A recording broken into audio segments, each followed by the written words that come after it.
ਵਾਹਿਗੁਰੂ ਜੀ ਕਾ ਖਾਲਸਾ ਵਾਹਿਗੁਰੂ ਜੀ ਕੀ ਫਤਿਹ। ਮੈਂ ਤੁਹਾਡੀ ਹੋਸਟ ਨੀਲਮ ਕੌਰ ਤੇ ਮੈਂ ਟੀਵੀ 84 ਦੇ ਸਾਰੇ ਦਰਸ਼ਕਾਂ ਦਾ ਦਿਲੀ ਸਵਾਗਤ ਕਰਦੀ ਹਾਂ ਪ੍ਰੋਗਰਾਮ ਸੱਚੋ ਸੱਚ ਵਿੱਚ। ਰੋਜ਼ਾਨਾ ਦੀ ਤਰ੍ਹਾਂ ਤੁਹਾਡੇ ਤੇ ਸਾਡੇ ਹਰਮਨ ਪਿਆਰੇ ਡਾਕਟਰ ਅਮਨਜੀਤ ਸਿੰਘ ਮੇਰੇ ਨਾਲ ਬੈਠੇ ਹੋਏ ਨੇ। ਆਓ ਉਹਨਾਂ ਨਾਲ ਮਿਲ ਕੇ ਪ੍ਰੋਗਰਾਮ ਸ਼ੁਰੂ ਕਰਦੇ ਹਾਂ।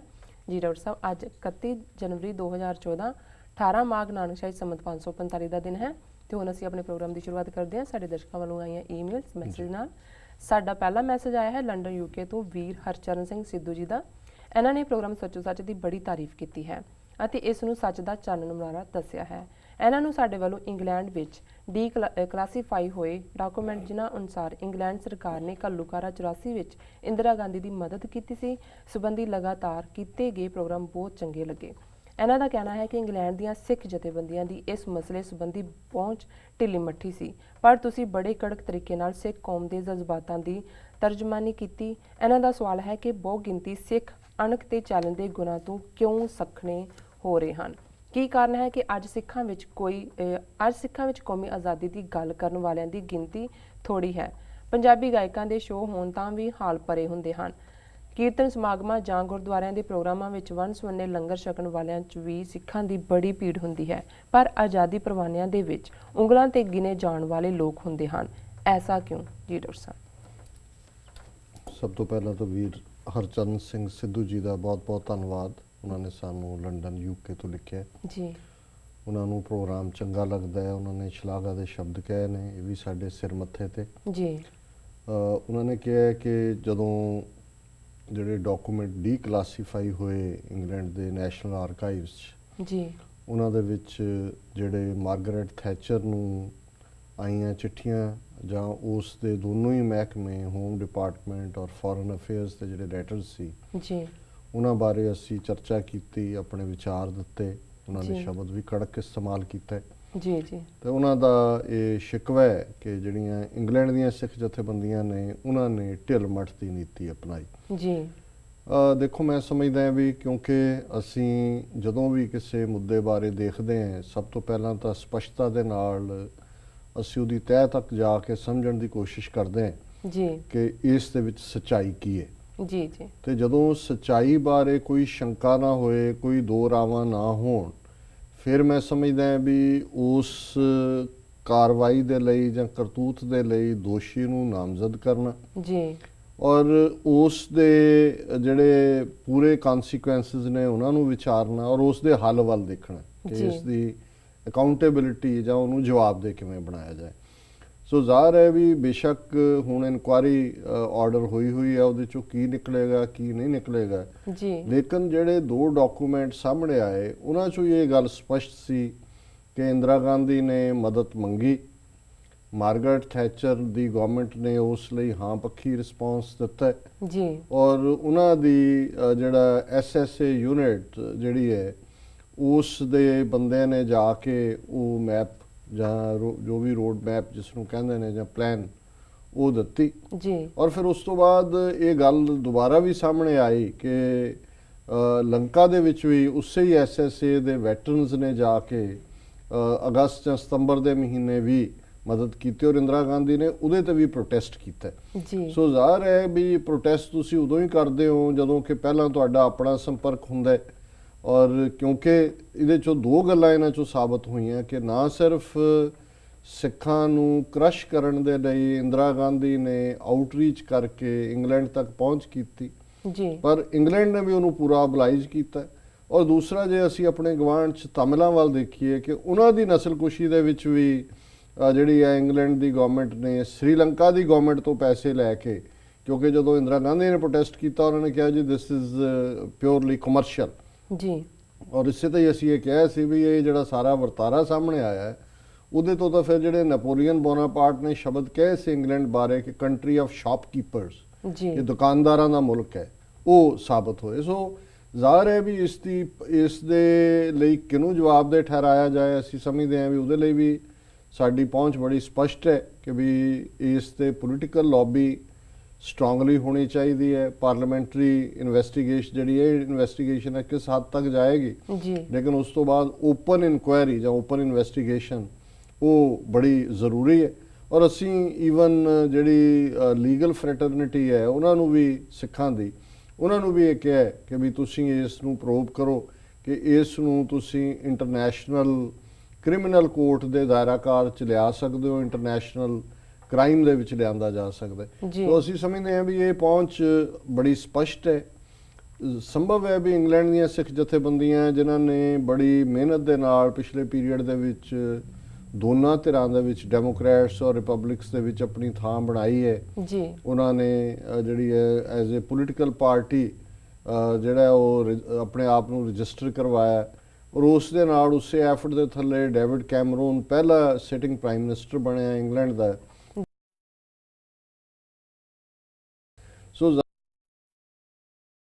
ਹੋਏਗਾ ਕਿਉਂਕਿ ਮੈਂ ਸਮਝਦਾ ਵੀ ਜੇ ਅਸੀਂ ਬਾਹਰ ਬੈਠੇ ਇੰਨੇ ਸ਼ੌਕਡ ਹੈ ਤੇ ਜਿਹੜੇ ਉਸ ਦੇਸ਼ ਦੇ ਵਿੱਚ ਰਹਿਣ ਵਾਲੇ ਨੇ ਔਰ ਜਿਨ੍ਹਾਂ ਨੇ ਇਹ ਦੇਖਿਆ ਕਿ ਜਿਹੜੇ ਉਹ ਸਮਝਦੇ ਸੀ ਕਿ ਬਈ ਇਹ first world war second world war ਵਾਲਿਆਂ ਦੇ ਕਿਵੇਂ ਦਿਨ ਮਨਾਉਂਦੇ ਨੇ, ਔਰ ਇੰਗਲੈਂਡ ਦਾ ਸਟੈਂਡ ਹਮੇਸ਼ਾ ਸਿੱਖਾਂ ਪ੍ਰਤੀ ਯੂਰਪੀਅਨ ਯੂਨੀਅਨ ਦੇ ਕੇਸ ਹੋਣ, ਦਸਤਾਰ ਦਾ ਮਸਲਾ ਹੋਏ ਜੀ, ਜਾਂ ਸਿੱਖ ਫੌਜੀਆਂ ਦੀ ਅਜੇ ਅਮਰੀਕਨ ਤਾਂ ਅਜੇ ਵੀ ਸਿੱਖ ਫੌਜੀਆਂ ਦੇ ਮਾਮਲੇ 'ਚ ਜਿਹੜੀਆਂ ਇਹਨਾਂ ਦੀਆਂ ਲੰਗੜੀਆਂ ਜਿਹੀਆਂ ਇੰਸਟਰਕਸ਼ਨਾਂ ਆਈਆਂ ਨੇ ਜਿਹਦੇ 'ਚ ਉਹਨਾਂ ਨੇ ਧਾਰਮਿਕ ਫਰੀडम ਨੂੰ ਐਕੋਮੋਡੇਟ ਵੀ ਕਰਨਾ ਚਾਹੇ, ਪਰ ਉਹਦੇ 'ਚ ਕੋਈ ਕਲੀਅਰ ਲਾਈਨ ਨਹੀਂ ਹੈ ਕਿ ਸਿੱਖ ਸੋਲਜਰ ਜਾ ਕੇ ਜੁਆਇਨ ਕਰ ਸਕਣਗੇ। ਪਰ ਇੰਗਲੈਂਡ ਦੇ ਵਿੱਚ ਇਸ ਕਿਸਮ ਦਾ ਈਵਨ ਅੱਜ ਵੀ ਯੂਕੇ ਦੀ ਆਰਮੀ 'ਚ ਕੋਈ ਇਸ ਕਿਸਮ ਦਾ ਤਫਰਕਾ ਨਹੀਂ ਹੈ। ਸੋ ਬਹੁਤ ਸਾਰੀਆਂ ਚੀਜ਼ਾਂ ਸ਼ਾਇਦ ਉਹਨਾਂ ਨੇ ਕੰਸੀਡਰ ਕੀਤੀਆਂ ਹੋਣਗੀਆਂ ਕਿ ਉਹ ਆਊਟਰਾਈਟ ਕੋਈ ਵੀ ਐਸਾ ਰਿਐਕਸ਼ਨ ਉਹਨਾਂ ਨੇ ਨਹੀਂ ਦਿੱਤਾ, ਔਰ ਇਸ ਕਰਕੇ ਥੋੜ੍ਹਾ ਬਹੁਤ ਅਸੀਂ ਦੇਖਦੇ ਹਾਂ ਕਿ ਬਾਹਰ ਬੈਠੇ ਸਿੱਖ ਜ਼ਿਆਦਾ ਹੌਕਿਸ਼ ਤਰੀਕੇ ਦੇ ਨਾਲ ਇਸ ਨੂੰ ਲੈਣਾ ਚਾਹੁੰਦੇ ਸੀ। ਪਰ ਕੁੱਲ ਮਿਲਾ ਕੇ ਮੈਂ ਤਾਂ ਇਸ ਤੋਂ ਬਾਅਦ ਇਮੀਡੀਏਟਲੀ ਜਿਹੜੇ ਵੀ ਮੇਰੇ ਉੱਥੇ ਥੋੜ੍ਹੇ ਬਹੁਤ ਜਾਣ ਪਛਾਣ ਵਾਲੇ ਜਥੇਬੰਦੀਆਂ 'ਚ ਕੰਮ ਕਰਨ ਵਾਲੇ ਵੀਰ ਭੈਣਾਂ ਨੇ, ਮੈਂ ਉਹਨਾਂ ਦੇ ਨਾਲ ਸੰਪਰਕ ਰਾਈਟ ਅਵੇ ਕੀਤਾ ਜੀ ਕਿ ਜੀ ਅਸੀਂ ਲੀਡ ਤੁਹਾਡੀ ਹੈ, ਅਸੀਂ ਤੁਹਾਡਾ ਪੂਰਾ ਸਾਥ ਵੀ ਦੇਵਾਂਗੇ, ਪਰ ਇਹਦਾ ਮਤਲਬ ਇਹ ਨਹੀਂ ਹੈ ਵੀ ਅਸੀਂ ਆਪਣੀ ਸੋਚ ਨੂੰ ਇੰਡੀਪੈਂਡੈਂਟਲੀ ਕੀ ਪਹੁੰਚ ਹੋਣੀ ਚਾਹੀਦੀ ਹੈ ਉਹਨੂੰ ਐਕਸਪ੍ਰੈਸ ਨਾ ਕਰ ਸਕੀਏ। ਸੋ ਹਾਂ, ਜਿਹੜਾ ਉਹਨਾਂ ਨੇ ਕਨਕਲੂਡ ਕੀਤਾ ਹੈ, ਜਿਹੜਾ ਉਹਨਾਂ ਦਾ ਸਵਾਲ ਹੈ ਜੀ ਕਿ ਅੱਜ ਸਿੱਖਾਂ ਦੀ ਅਣਖ ਤੇ ਚੈਲੰਜ ਦੀ ਸਪਿਰਿਟ ਕਿੱਥੇ ਚਲੀ ਗਈ ਜੀ, ਕਿਉਂਕਿ ਉਹਨਾਂ ਦਾ ਕਹਿਣਾ ਹੈ ਕਿ ਵੀ ਇੱਕ ਪਾਸੇ ਜੇ ਪੰਜਾਬੀ ਗਾਇਕਾਂ ਦੇ ਅਖਾੜੇ ਲੱਗਦੇ ਨੇ, ਇੱਥੇ ਤਾਂ ਹਾਲ ਹੁੰਦੇ ਨੇ ਕਹਿੰਦੇ ਤੇ ਉਹਨੂੰ ਅਖਾੜਾ ਹੀ ਹੈ ਜੀ ਜੀ, ਤੇ ਉਹਦੇ 'ਚ ਵੀ ਕੋਈ ਭੀੜਾਂ ਦੀ ਕਮੀ ਨਹੀਂ ਹੈ, ਔਰ ਜੇ ਇੱਥੇ ਜਿਹੜੇ ਲੋਕ ਆਰਗੇਨਾਈਜ਼ ਕਰਦੇ ਨੇ ਟਿਕਟਾਂ ਪਹਿਲਾਂ ਮੁੱਕ ਜਾਂਦੀਆਂ ਉਹਨਾਂ ਦੀਆਂ ਜੀ ਜੀ। ਇਸੇ ਤਰ੍ਹਾਂ ਅਸੀਂ ਇਹ ਕਹੀਏ ਜੀ ਸਾਰੇ ਲੋਕ ਨੱਚਣ ਟੱਪਣ ਲੱਗ ਗਏ, ਧਾਰਮਿਕ ਨਹੀਂ ਨੇ, ਇਹ ਵੀ ਗੱਲ ਠੀਕ ਨਹੀਂ ਹੈ ਜੀ। ਜਦੋਂ ਵੀ ਕਿਤੇ ਚੰਗਾ ਜਿਹੜਾ ਕੀਰਤਨ ਦਰਬਾਰ ਹੁੰਦਾ ਜਾਂ ਗੁਰਪੁਰਬ ਸਮਾਗਮ ਹੁੰਦੇ ਨੇ ਤੇ ਤੁਹਾਨੂੰ ਬਹੁਤ ਵੱਡੀ ਗਿਣਤੀ 'ਚ ਸਿੱਖ ਸੰਗਤਾਂ ਜਿਹੜੀਆਂ ਨੇ ਉਹ ਮਿਲਦੀਆਂ ਨੇ ਉਹਨਾਂ ਸਮਾਗਮਾਂ ਤੇ ਉਹਨਾਂ ਦਾ ਕਹਿਣਾ। ਪਰ ਜੇ ਆਜ਼ਾਦੀ ਪਰਵਾਨਿਆਂ ਦੀ ਗੱਲ ਕਰੀਏ ਤੇ ਉੱਥੇ ਤਾਂ ਉਂਗਲਾਂ ਤੇ ਗਿਣੇ ਜਾਣ ਵਾਲੇ ਹੁੰਦੇ ਨੇ ਵੀਰ, ਵੀ ਇਹ ਕੀ ਹੈ, ਔਰ ਇਹ ਗੱਲ ਅਲਟੀਮੇਟਲੀ ਅਣਖ ਤੇ ਚੈਲੰਜ ਦੇ ਨਾਲ ਹੀ ਜਾ ਕੇ ਜੁੜਦੀ ਹੈ। ਦੇਖੋ, ਇਹ ਗੱਲ ਜੋ ਇਹਨਾਂ ਨੇ ਕਿਹਾ ਇਸ ਨੂੰ ਕੋਈ ਚੈਲੰਜ ਨਹੀਂ ਕਰ ਸਕਦਾ, ਕਿਉਂਕਿ ਇਹ ਗੱਲ ਬਿਲਕੁਲ ਠੀਕ ਹੈ ਜੀ ਕਿ ਉਹ ਸਿੱਖ ਜਿਸ ਦੀ ਪਛਾਣ ਹੀ ਚੈਲੰਜ ਔਰ ਅਣਖ ਦੇ ਨਾਤੇ ਹੁੰਦੀ ਸੀ, ਕਿਉਂਕਿ ਸਿੱਖ ਬਾਰੇ ਹਮੇਸ਼ਾ ਹੀ ਸਬ ਕੰਟੀਨੈਂਟ ਜਦੋਂ ਤੋਂ ਪੰਜ ਕਕਾਰੀ ਖਾਲਸਾ ਆਪਣੇ ਗੁਰੂ ਨੇ ਪ੍ਰਗਟਿਓ ਖਾਲਸਾ ਪਰਮਾਤਮ ਕੀ ਮੌਜ ਪ੍ਰਗਟ ਕੀਤਾ ਜੀ, ਸਿੱਖਾਂ ਬਾਰੇ ਇਹ ਨੋਸ਼ਨ ਵਿਰੋਧੀਆਂ 'ਚ ਵੀ ਰਹੀ, ਦੁਸ਼ਮਣਾਂ 'ਚ ਵੀ ਰਹੀ, ਸਾਡੇ ਕਰੈਕਟਰ ਦੀ ਗੱਲ ਵੀ ਉਹਨਾਂ 'ਚ ਰਹੀ, ਸਾਡੀ ਅਣਖ ਦੀ ਗੱਲ ਵੀ ਰਹੀ ਜੀ, ਔਰ ਇਸ ਗੱਲ ਨੂੰ ਜਿਹੜੀ ਇਸ ਸੈਂਸਿਟੀਵਿਟੀ ਨੂੰ ਦੁਸ਼ਮਣ ਵੀ ਸਮਝਦਾ ਰਿਹਾ ਕਿ ਧਰਮ ਦਾ ਮਾਮਲਾ ਹੋਏ, ਆਜ਼ਾਦੀ ਦਾ ਮਾਮਲਾ ਹੋਏ, ਦੂਜਿਆਂ ਦੇ ਮਨੁੱਖੀ ਹੱਕਾਂ ਦੀ ਗੱਲ ਦੀ ਰਾਖੀ ਦੀ ਗੱਲ ਹੋਏ, ਸਭ ਤੋਂ ਪਹਿਲਾਂ ਜੇ ਆਪਣੀ ਜ਼ਿੰਦਗੀ ਨੂੰ ਕੋਈ ਦਾਅ ਤੇ ਲਾਏਗਾ ਤੇ ਸਿੱਖ ਲਾਏਗਾ, ਉਹ ਫਿਰ ਕਨਸੀਕੁਐਂਸਿਸ ਦੀ ਪਰਵਾਹ ਨਹੀਂ ਕਰਦਾ ਜੀ। ਔਰ ਸ਼ਾਇਦ ਇਹੀ ਕਾਰਨ ਸੀ ਕਿ ਜਿਹੜੇ ਵਿਰੋਧੀਆਂ ਨੇ ਇਸ ਤੇ ਜੋਕ ਵੀ ਬਣਾਇਆ ਕਿ ਸਿੱਖ ਕਰਦੇ ਪਹਿਲਾਂ ਨੇ ਤੇ ਸੋਚਦੇ ਪਿੱਛੋਂ ਨੇ। ਸੋ ਇਹ ਇਵੇਂ ਨਹੀਂ ਹੈ, ਕਿਉਂ ਇਹ ਉਸ ਕਰੈਕਟਰ ਚੋਂ ਹੀ ਜਾਂ ਅਣਖ ਚੋਂ ਹੀ ਨਿਕਲੀ ਗੱਲ ਸੀ ਕਿ ਜਦੋਂ ਸਿੱਖ ਨੇ ਆਪਣੀਆਂ ਅੱਖਾਂ ਸਾਹਮਣੇ ਦੇਖਿਆ ਵੀ ਕਿਸੇ ਨਾਲ ਧੱਕਾ ਹੋ ਰਿਹਾ ਜਾਂ ਕੋਈ ਜਿਹੜਾ ਉਹ ਐਵੇਂ ਜਣਾ ਬਣ ਕੇ ਬਾਕੀਆਂ ਨੂੰ ਜਿਹੜਾ ਉਹ ਦੁਖੀ ਕਰ ਰਿਹਾ ਤੇ ਉਹ ਉੱਠ ਖਲੋਏਗਾ। ਮੈਂ ਇੱਕ ਵਾਕਿਆ ਪੜ੍ਹ ਰਿਹਾ ਸੀ ਪਿਛਲੇ ਦਿਨਾਂ 'ਚ, ਜਿਹੜਾ ਹੁਣ ਪ੍ਰੋਫੈਸਰ ਲੱਗਾ ਮੁੰਡਾ ਕਿ ਜੀ ਜਦੋਂ ਪੰਜਾਬ ਦੇ ਵਿੱਚ ਜੁਝਾਰੂ ਆਪਣੀ ਗੱਲ ਜਿਹੜੀ ਹੈ ਉਸ ਨੂੰ ਮਨਾਉਣ ਦੀ ਸਮਰੱਥਾ ਰੱਖਦੇ ਸਨ, ਜੁਝਾਰੂਵਾਦ ਦਾ ਦੌਰ ਰਿਹਾ, ਕਿ ਇੱਕ ਵਾਕਿਆ ਹੋਇਆ ਕਿ ਇੱਕ ਯੂਨੀਵਰਸਿਟੀ ਦੇ ਵਿੱਚ ਇੱਕ ਸਿੱਖ ਵਿਦਿਆਰਥੀ ਨੇ ਇੱਕ ਐਸਪੀ ਦੇ ਲੜਕੇ ਨੂੰ ਜਿਹੜਾ ਚਾਕੂ ਮਾਰ ਕੇ ਮਾਰ ਦਿੱਤਾ ਜੀ, ਔਰ ਉਹਦੇ ਕੋਲ ਪਿਸਤੌਲ ਸੀ ਜਿਹੜਾ ਐਸਪੀ ਦਾ ਮੁੰਡਾ। ਹੁਣ ਜਦੋਂ ਉਹਨੂੰ ਹਵਾਲਾਤ ਦੇ ਵਿੱਚ ਮੁੰਡੇ ਨੂੰ ਬੰਦ ਕੀਤਾ ਹੋਇਆ ਸੀ ਤੇ ਐਸਪੀ ਜਿਹੜਾ ਉਹਦਾ ਮੁੰਡਾ ਜਿਹੜਾ ਮਾਰਿਆ ਗਿਆ ਉਹਦਾ ਪਿਓ ਉਹਨੂੰ ਮਿਲਣ ਆਇਆ, ਔਰ ਉਹਨੇ ਕਿਹਾ ਵੀ ਤੂੰ ਕਿਉਂ ਮਾਰਿਆ ਮੇਰੇ ਮੁੰਡੇ ਨੂੰ, ਇਹਨੇ ਤੇਰਾ ਕੀ ਵਿਗਾੜਿਆ ਸੀ।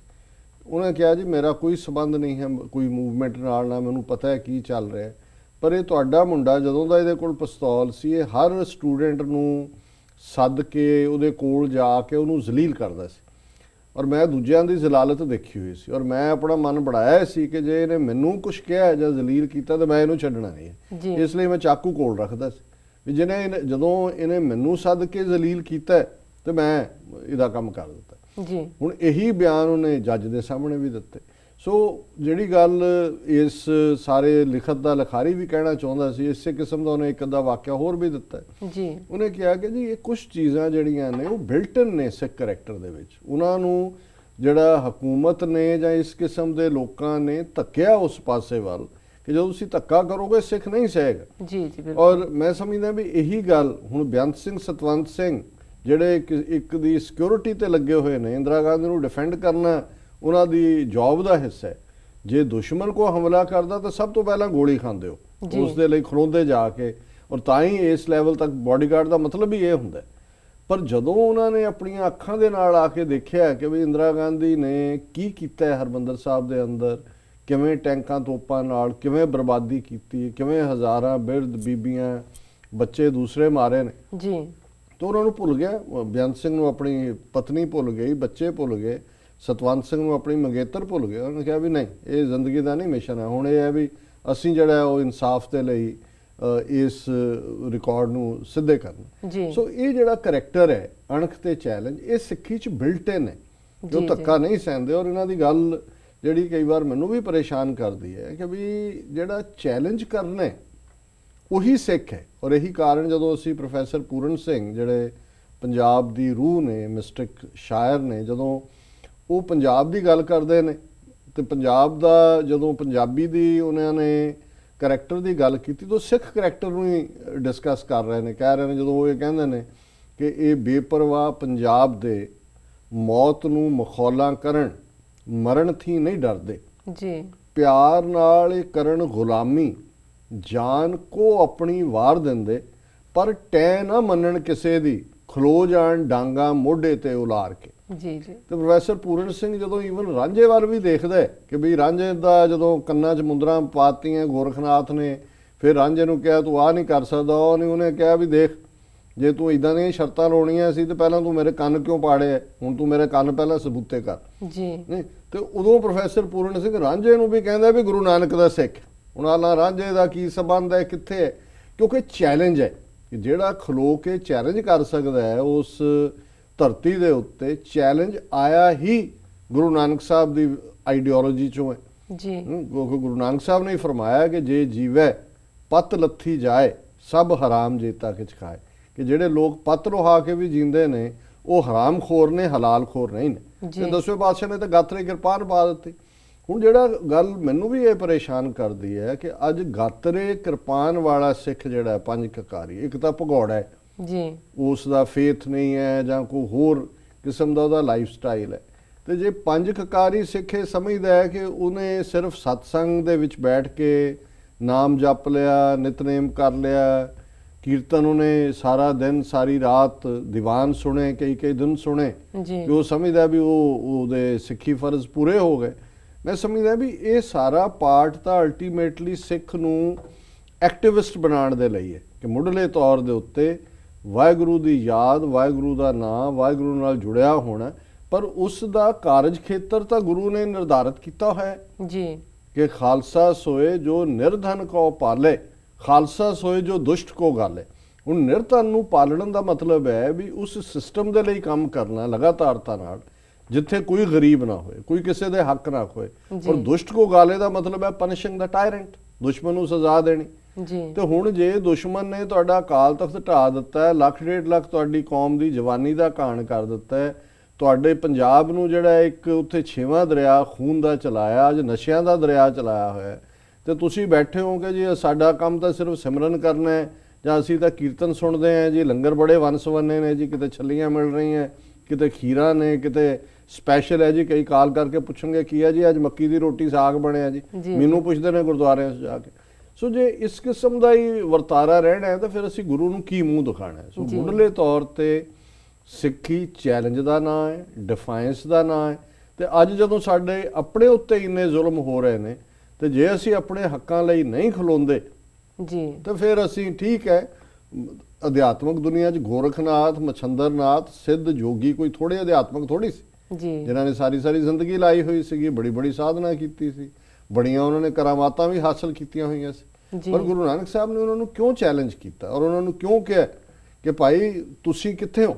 ਜਦੋਂ ਉਹਨਾਂ ਨੇ ਪੁੱਛਿਆ ਕਿ ਸਿੱਧ ਪੁੱਛਣ ਸੁਣ ਬਾਲਿਆ ਮਾਤ ਲੋਕ ਵਿੱਚ ਕਿਆ ਵਰਤਾਰਾ, ਕਿ ਇਹ ਬਾਲਕ, ਕਿ ਉਹ ਵੱਡੀਆਂ ਉਮਰਾਂ ਦੇ ਸਨ, ਗੁਰੂ ਨਾਨਕ ਸਾਹਿਬ 30 35 40 ਸਾਲ ਦੇ ਯੰਗ, ਕਿ ਇਹ ਬਾਲਕ ਦੱਸ ਕੇ ਥੱਲੇ ਕੀ ਹੋ ਰਿਹਾ? ਜੀ ਤੇ ਗੁਰੂ ਸਾਹਿਬ ਨੇ ਫਰਮਾਇਆ ਕਿ ਸਿੱਧ ਛਿਪ ਬੈਠੇ ਪਰਬਤੀ ਕੌਣ ਧਰਤ ਕੋ ਪਾਰ ਉਤਾਰਾ, ਕਿ ਤੁਸੀਂ ਚੰਗੇ ਲੋਕ ਸੀ ਸਮਾਜ ਦੇ, ਤੁਸੀਂ ਤਾਂ ਭੱਜ ਕੇ ਇੱਥੇ ਲੁਕੇ ਹੋਏ ਹੋ ਤੇ ਜੀ। ਥੱਲੇ ਸਮਾਜ ਦਾ ਕੀ ਬਣਨਾ? ਸੋ ਅਸੀਂ ਸਮਝਦੇ ਹਾਂ ਵੀ ਇਹੀ ਵਰਤਾਰਾ ਅੱਜ ਸਾਡੇ ਆਪਣੇ ਵਿੱਚ ਹੀ ਇਹ ਸਿੱਧ ਬਣ ਗਏ ਨੇ। ਜੀ ਇਹ ਸਿੱਧ ਬਣੇ ਹੋਏ ਨੇ ਕਿ ਜੀ ਸਾਡੀ ਸੁਰਤ 10ਵੇਂ ਦੁਆਰ ਲੱਗੀ ਹੋਈ ਹੈ, ਬਾਕੀ ਦੁਨੀਆ 'ਚ ਕੀ ਹੁੰਦਾ ਹੈ ਸਾਨੂੰ ਕੀ ਹੈ। ਜੀ ਸੋ ਮੈਂ ਸਮਝਦਾ ਵੀ ਇਸ ਦਾ ਜਵਾਬ ਮੇਰੇ ਕੋਲ ਵੀ ਨਹੀਂ ਹੈ ਵੀ ਇਹ ਕਿਉਂ ਅੱਜ ਇਸ ਕਿਸਮ ਦਾ ਹੈ, ਪਰ ਇਹ ਗੱਲ ਠੀਕ ਹੈ ਕਿ ਅਸੀਂ ਅਣਖ ਤੇ ਚੈਲੰਜ ਵਾਲੀ ਗੱਲ ਸਾਡੇ ਚੋਂ ਬਹੁਤ ਮਾਈਨਸ ਹੋਈ ਹੈ, ਬਹੁਤ ਵੱਡੇ ਤਬਕੇ ਚੋਂ, ਜੀ ਔਰ ਇਹਨਾਂ ਦਾ ਬਹੁਤ ਧੰਨਵਾਦ ਇਹਨਾਂ ਨੇ ਸਾਨੂੰ ਲਿਖਿਆ। ਜੀ ਡਾਕਟਰ ਸਾਹਿਬ ਵੇਲਾ ਹੋ ਗਿਆ ਬ੍ਰੇਕ ਤੇ ਜਾਣ ਦਾ। ਵਿਊਅਰਸ ਵਿਚਾਰਾਂ ਦਾ ਸਿਲਸਿਲਾ ਇਸ ਤਰ੍ਹਾਂ ਚੱਲਦਾ ਰਹੇਗਾ। ਮਿਲਦੇ ਹਾਂ ਆਫਟਰ ਦਿਸ ਸ਼ਾਰਟ ਬ੍ਰੇਕ।